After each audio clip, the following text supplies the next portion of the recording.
দখলদার রাষ্ট্র ইসরায়েলের সাথে সম্ভাব্য সংঘাতের আশঙ্কায় তুরস্কের ৩ পদক্ষেপ।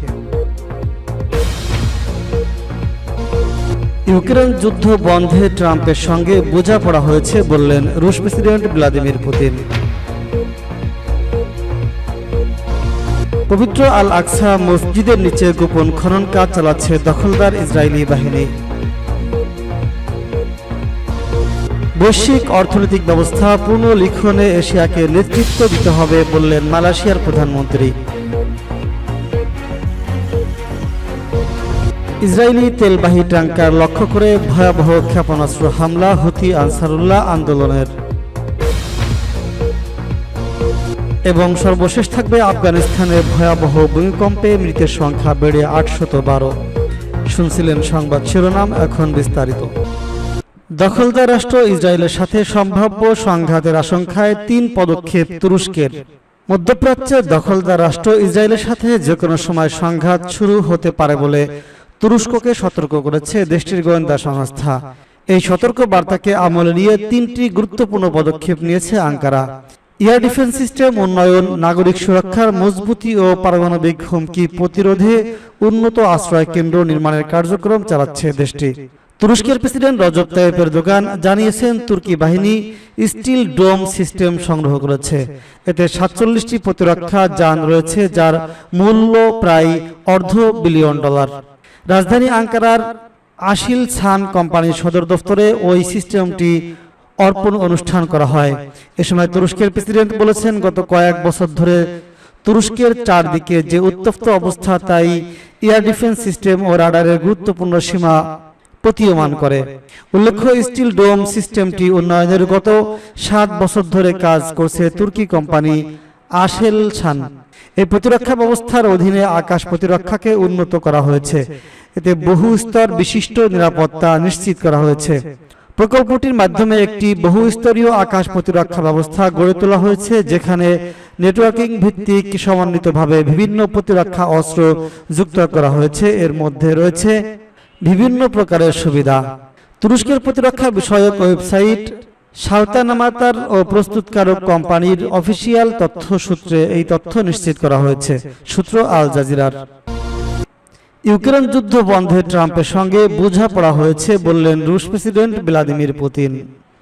রাশিয়ার প্রেসিডেন্ট ভ্লাদিমির পুতিন জানিয়েছেন, আলাস্কায় গত মাসে অনুষ্ঠিত বৈঠকে যুক্তরাষ্ট্রের প্রেসিডেন্ট ডোনাল্ড ট্রাম্পের সঙ্গে ইউক্রেন যুদ্ধের অবসান নিয়ে কিছু বোঝাপড়া পৌঁছেছেন তারা। তবে তিনি এখনও স্পষ্ট করে বলেননি ট্রাম্পের মধ্যস্থতায় ইউক্রেনের প্রেসিডেন্ট ভলোদিমির জেলেনস্কির সঙ্গে সরাসরি শান্তি আলোচনায় বসবেন কিনা। চীনের তিয়ানজিনে সাংহাই কোঅপারেশন অর্গানাইজেশন শীর্ষ সম্মেলনে বক্তব্য দিতে গিয়ে পুতিন আবারও ইউক্রেনে আগ্রাসনকে সঠিক বলে দাবি করেন এবং পশ্চিমাদের দোষ আরোপ করেন। তিনি চীন ও ভারতের নেতাদের ধন্যবাদ জানিয়ে বলেন, তারা ইউক্রেন সংকট সমাধানে সহায়তা করার চেষ্টা করছেন। প্রসঙ্গগত, রুশ তেলের সবচেয়ে বড় ক্রেতা বর্তমানে চীন ও ভারত, যা পশ্চিমাদের মতে রাশিয়ার যুদ্ধ বিধ্বস্ত অর্থনীতিকে টিকিয়ে রেখেছে।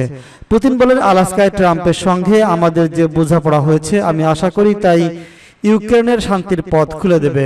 একই সঙ্গে তিনি দাবি করেন, এই সংকট রাশিয়ার আগ্রাসনের কারণে শুরু হয়নি, বরং এটি পশ্চিমাদের সমর্থনে ইউক্রেনের সংগঠিত অভ্যুত্থান ও ন্যাটোতে অন্তর্ভুক্তির প্রচেষ্টার ফল।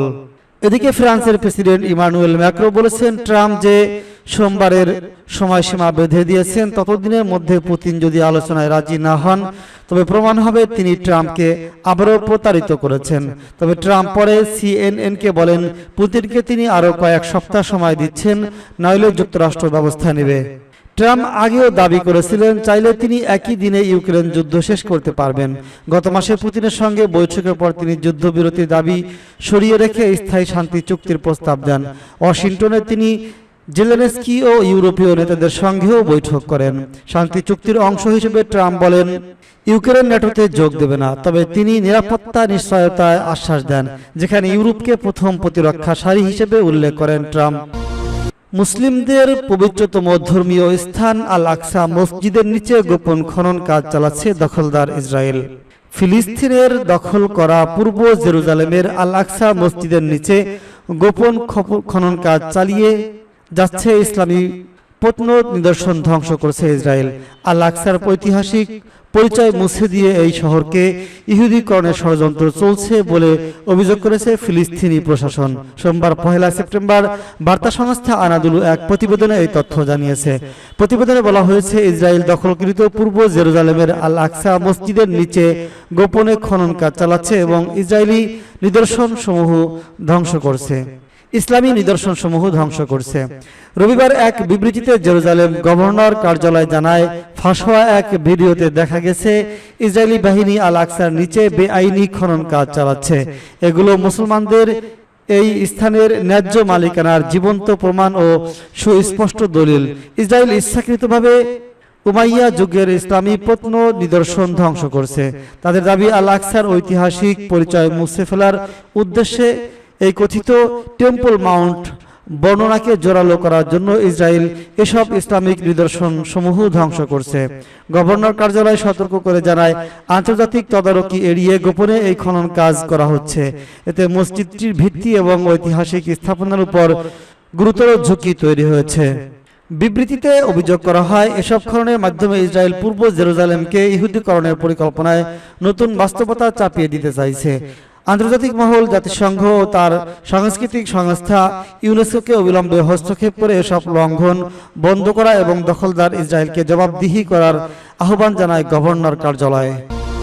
বৈশ্বিক অর্থনৈতিক ব্যবস্থা পূর্ণ লিখনে এশিয়াকে নেতৃত্ব দিতে হবে বললেন আনোয়ার ইব্রাহিম। মালয়েশিয়ার প্রধানমন্ত্রী দাতুব সেরি আনোয়ার ইব্রাহিম বলেছেন, নতুন বৈশ্বিক অর্থনৈতিক ব্যবস্থায় এশিয়াকে নেতৃত্ব দিতে হবে এবং ভবিষ্যৎ অধ্যায় এশীয়দের হাতেই রচিত হতে হবে। সোমবার চীনের তিয়ানজিন বিশ্ববিদ্যালয় এক জনসভায় তিনি একথা বলেন। তিনি বলেন, এশিয়ার দেশগুলোকে নিশ্চিত করতে হবে যে পরবর্তী অধ্যায়টি এশীয় কালিতে লেখা হবে। আমরা কেবল অন্যদের কৌশলের বস্তু নই, আমরাই আমাদের ভাগ্যের লেখক। আনোয়ার তার বক্তৃতায় বিশ্ব অর্থনীতির বড় রূপান্তরের ইতিহাস তুলে ধরে বলেন, 1944 সালের ট্রেইন উডস চুক্তি অর্থনীতি সোনার মানদণ্ড ডলারের সঙ্গে বাধা হয়। 1971 সালে যুক্তরাষ্ট্র সেই সংযোগ ভেঙে দিলে পুঁজি উদারীকরণের নতুন যুগ শুরু হয় এবং G7 গঠিত হয়। বর্তমান সময়ে শুল্ক নীতি, বাণিজ্যের অস্ত্র অয়ন ও যুদ্ধাত্তর প্রতিষ্ঠানের প্রতি অসন্তোষ নতুন এক অর্থনৈতিক পুনর্বিন্যাসের ইঙ্গিত দিচ্ছে। প্রধানমন্ত্রীর মতে, প্রতিবারই এই অধ্যায়গুলো এশিয়ার বাইরে রচিত হয়েছে। এবার এশিয়াকে নিজস্ব ভূমিকা রাখতে হবে। আন্তর্জাতিক মুদ্রা তহবিল IMF তথ্য উদ্ধৃতি করে আনোয়ার ইব্রাহিম বলেছেন, বৈশ্বিক বাণিজ্যের তীব্র বিভাজন এবং প্রযুক্তিগত বিচ্ছিন্নতার কারণে কিছু দেশ তাদের মোট দেশজ উৎপাদনের 12% পর্যন্ত ক্ষতির মুখে পড়তে পারে। তিনি সতর্ক করেন, এই পরিস্থিতি উদীয়মান অর্থনীতির জন্য বিশেষভাবে হুমকি স্বরূপ। লোহিত সাগরে ইসরায়েলি তেল ট্যাঙ্কারে লক্ষ্য করে ভয়াবহ ক্ষেপণাস্ত্র হামলা হুতি আনসারুল্লাহ আন্দোলনের। লোহিত সাগরে ইসরায়েলের মালিকানাধীন একটি তেল ট্যাঙ্কারে ক্ষেপণাস্ত্র হামলা চালিয়েছে ইয়েমেনের হুতি আনসারুল্লাহ আন্দোলন। সোমবার 1 সেপ্টেম্বর সকালে ইয়েমেনি সেনাবাহিনী এই ঘোষণা দিয়েছে। এক প্রতিবেদনে এই তথ্য জানিয়েছে ইরানি বার্তা সংস্থা মেহের নিউজ। বিবৃতিতে ইয়েমেনি সেনাবাহিনী বলছে, আমরা উত্তর লোহিত সাগরে একটি ইসরায়েলি তেল ট্যাঙ্কারকে সরাসরি ব্যালিস্টিক ক্ষেপণাস্ত্র দিয়ে লক্ষ্যবস্তু করেছি। ইয়েমেনের সশস্ত্র বাহিনীর মুখপাত্র ইয়াহিয়া সারি বলেছেন, নিপীড়িত ফিলিস্তিনি জনগণ এবং তাদের সাহসী যোদ্ধাদের সমর্থন এবং গাজা উপত্যকায় আমাদের ভাইদের বিরুদ্ধে ইহুদিবাদী শত্রু কর্তৃক সংগঠিত গণহত্যা ও অবরোধের প্রতিক্রিয়ায় এবং লোহিত সাগর ও আরব সাগরে ইসরায়েলি নৌ চলাচলের উপর অব্যাহত নিষেধাজ্ঞার উপর জোর দেওয়ার জন্য ইয়েমেনের সশস্ত্র বাহিনী নৌবাহিনী উত্তর লোহিত সাগরে একটি ইসরায়েলি তেল ট্যাঙ্কারে ব্যালিস্টিক ক্ষেপণাস্ত্র ব্যবহার করে সামরিক অভিযান চালিয়েছে। তিনি বলেন, এই অভিযানে সরাসরি জাহাজকে লক্ষ্য করা হয়েছে। সারি জোর দিয়ে বলেন, যুদ্ধের সমাপ্তি এবং গাজা উপত্যকায় ফিলিস্তিনি জনগণের উপর থেকে অবরোধ তুলে নেওয়া ছাড়া এসব অভিযান কখনোই বন্ধ হবে না। এর আগে ব্রিটিশ সামুদ্রিক নিরাপত্তা সংস্থা এমব্রেজ জানিয়েছে, সৌদি আরবের লোহিত সাগর বন্দর শহর ইয়ানবুর দক্ষিণ পশ্চিমে লাইবেরিয়ার পতাকাবাহী ইসরায়েলি মালিকানাধীন একটি ট্যাঙ্কার বিস্ফোরণের খবর দিয়েছে। আফগানিস্তানে ভয়াবহ ভূমিকম্পে মৃতের সংখ্যা বেড়ে 812। আফগানিস্তানে ভয়াবহ ভূমিকম্পে মৃতের সংখ্যা বেড়ে দাঁড়িয়েছে 812 জনে। আহত হয়েছেন আরও কমপক্ষে 2817 জন। শনিবার 31 আগস্ট এক সংবাদ সম্মেলনে এই তথ্য জানান দেশটির সরকারের পক্ষের মুখপাত্র জাবিউল্লাহ মুজাহিদ। জাবিউল্লাহ মুজাহিদ সামাজিক যোগাযোগ মাধ্যম এক্স এ লিখেছেন, স্থানীয় প্রশাসন ও বাসিন্দারা ক্ষতিগ্রস্তদের উদ্ধারে কাজ করছেন। রাজধানী সহ আশপাশের প্রদেশগুলো থেকেও সহায়তা দল ঘটনাস্থলে পৌঁছেছে। মার্কিন ভূতাত্ত্বিক জরিপ সংস্থার তথ্য অনুযায়ী ওই দিন আফগানিস্তানের হিন্দু কুশ পর্বতমালায় 6.2 মাত্রার ভূমিকম্প আঘাত হানে।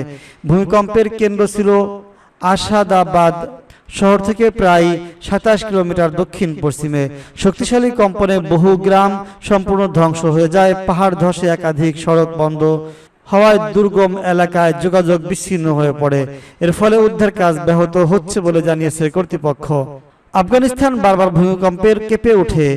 সিন্ধুক পর্বতমালা ঘিরে থাকা এই দেশটি পৃথিবীর অন্যতম ভূমিকম্প প্রবণ অঞ্চল। আফগানিস্তান দক্ষিণ এশিয়ার মধ্যে এশিয়ার মাঝারি এবং এক অঞ্চলে অবস্থিত, যেখানে ভারতীয় প্লেট ও ইউরোশীয় প্লেট একে অপরের সঙ্গে ধাক্কা খায়। এই চাপের কারণেই হিমালয় ও সিন্ধুক পর্বতমালা তৈরি হয়েছে। আফগানিস্তানের উত্তর পূর্বাঞ্চল, বিশেষত সিন্ধুক পর্বতমালা পৃথিবীর অন্যতম ভূমিকম্প প্রবণ এলাকা। এখানে প্রায় ভূগর্ভে প্লেটের সরে যাওয়া বা ধাক্কার ফলে বড় ধরনের ভূমিকম্প আঘাত হানে।